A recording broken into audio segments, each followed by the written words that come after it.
நெல்லை தச்சநல்லூர் பகுதியில் நடைபெறும் மண்டல பூத் கமிட்டி கூட்டத்தில் கலந்து கொள்ள மத்திய அமைச்சர் அமித்ஷா தூத்துக்குடிக்கு வருகை புரிந்திருந்தார்.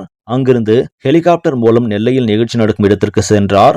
இந்த மாநாட்டில் பாஜக மாநில தேசிய நிர்வாகிகள் பங்கேற்றனர். பூத் கமிட்டி மாநாட்டில் முன்னாள் பாஜக மாநில தலைவர் அண்ணாமலை பேசினார். அப்பொழுது அவர், எடப்பாடி பழனிசாமியை தமிழக முதல்வராக்குவது பாஜகவின் கடமை. எடப்பாடி பழனிசாமியை ஆட்சியில் அமர வைக்க வேண்டிய பொறுப்பு நமக்கு உள்ளது. 2026 சட்டமன்ற தேர்தலில் வெற்றி பெற்று தேசிய ஜனநாயக கூட்டணி ஆட்சியை கொண்டு வர வேண்டும். பிரதமர் நரேந்திர மோடி தலைமையிலான பாஜக அரசு தமிழக அரசுக்கு பெருமை சேர்த்து வருகிறது. இவ்வாறு அவர் பேசினார். இதற்கு முன்னதாக அண்ணாமலை அவர்கள், தமிழகத்தில் பாஜக தலைமையிலான கூட்டணி ஆட்சியை பிடிக்கும் பொழுது அது கூட்டணி ஆட்சியாகத்தான் இருக்கும் என்று சொல்லி வந்தார்.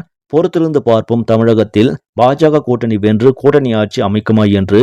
இந்த செய்தி உங்களுக்கு பிடிச்சிருந்தா லைக் பண்ணுங்க, ஷேர் பண்ணுங்க. மறக்காம நியூஸ் இன்ஃபோ தமிழ் சேனலை சப்ஸ்கிரைப் பண்ணுங்க. நன்றி.